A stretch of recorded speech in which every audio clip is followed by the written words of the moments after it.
Yo, you guys, this is Blacklist of the Abyss, and you're watching my review for One Piece Chapter 733. I'm going to try not to just ramble on this review and go off on tangents. I'm going to try and keep it quick, especially since there's not really much to talk about with this one. It's actually kind of simple. The chapter starts and ends with the tournament. We meet this one guy, Orlumbus, which reminds me, he's an adventure. His title is adventurer, so it makes me think of Columbus.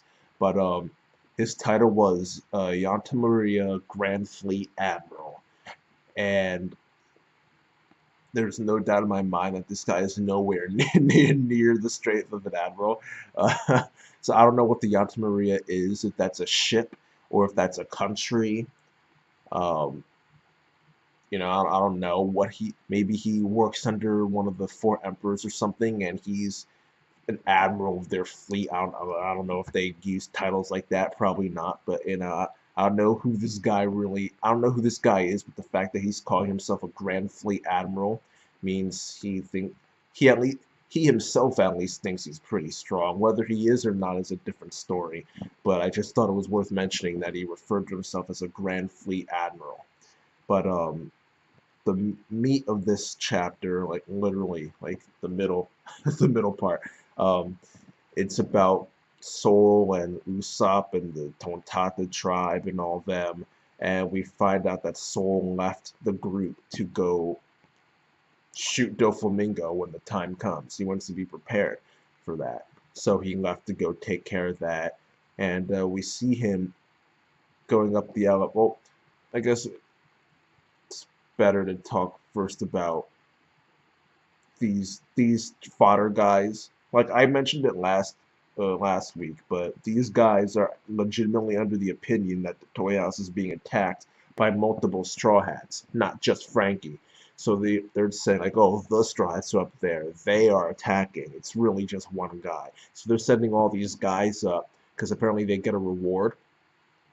They'll get a reward if they take out the Straw Hats. But Soul is in the elevator. He just starts taking guys out, which I'm kind of that's kind of embarrassing to be beaten up by a toy, and not just any toy, but a toy with one leg. And that's really freaking embarrassing. I don't know if those guys just suck or if Soul is really just that good. Probably a little bit of both. But yeah, I mean, we get this flashback during Soul's beatdown, and kind of raised a couple of death flags with him in the flashback saying, since he's a toy, he never knows when his body's going to give out. And outside the flashback, he says it again that his body could give out at any moment. So, it makes you think that his body's going to give out. But then again, when it comes to Oda, we never really know if someone's going to live or die. So, someone could be hit with a nuke and survive. Uh, there's no limit to the things you can survive in One Piece. So I really don't know. He raised death flags, but in reality, we don't really know if he's gonna live or not or die. But the other part of this chapter, it's about Usopp. He gets found by a couple of the Doflamingo fodder guys, and the Tontata tribe take him out, and they end up heading towards HQ Tower because that's where Treble and Sugar are. So yeah, that's that. The very end of the chapter shows everyone in D block having been knocked out, with the exception of one person who was standing back up. And apparently it all happened in a matter of seconds. And this situation screams Conqueror's Haki. It's just a matter of who used it, someone outside or someone inside. Outside by outside I mean someone who's not in the match. By inside I mean someone who is in the match. I don't see why someone on the inside would have used it, because then they would, unless they used it accidentally. Like, I was gonna say that everyone was on the ground, so why would someone use Conqueror's Haki when they're on the ground? But back when Luffy didn't know how to control it and he was in the War of the Best, I'm pretty sure there was a moment where he was on the ground desperately trying to save Ace, and he knocked out the two guys who were about to execute him. One of which was Mr. 3, I think. So the wax guy was Mr. 3, right? I think so. But yeah. So it's possible that the person awakened their Haki then and there when they were on the ground, desperately trying to fight for that victory. So it's still it's who it is. I'm not really sure. If none of the people in the match really seem deserving of Conqueror's Haki to me. I mean, Conqueror's Haki is rare. I mean, really freaking rare. I don't even think any of the admirals had it.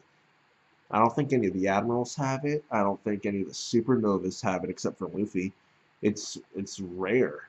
So for all those big names to not have it, but then someone like Cavendish or Rebecca has it, that's really weird. Like I don't see them as being deserving of that power, of that rare ability. So, I really, it's possible that someone on the inside used it, but I really don't think so. I think it's someone on the outside that used it, and the one person that's standing up, we know that how the way Conqueror's Haki works is that it takes out people who are just not similar to you in power. They're just that far below you. So the one person that's standing up is close to the level of whoever used it. So, I mean, using that as but to have Conqueror's Haki, you have to be pretty OP anyway. You have to be really freaking strong anyway. Like Shanks, a Whitebeard, Garp, Ace, Luffy, you have to be Boa Hancock. You have to be really freaking strong. Well, no, you don't have to be strong to have Conqueror's Haki. It's just that people who have Conqueror's Haki tend to be really freaking strong. So, you know, so then maybe, but then again, maybe it was someone who was on the inside. Because I doubt any of the people on the inside of that, or who are actually in the match, are even close to being this level of someone with Conqueror's Haki, except for Cavendish. So if Cavendish wins, then it means it was probably someone from the outside. But it could be either someone on the outside or inside. It's at this point I'm just speculating and I'm rambling, just like I said I wasn't going to do. So I'll just end the review here. I'll give the chapter 6 out of 10 because it was just an okay chapter. I mean, I enjoyed the ending the most because it lets me think about different routes that the story can take. But at the end of the day, I can't give the chapter a really high rate just because of that one page, especially since that one page wasn't like a huge reveal or anything like that. So, yeah. Like I said, I'm just gonna have to review here, you guys. Chapter gets a 6 out of 10, and that's it for now. Rate, comment, subscribe, and I'll see you guys next time.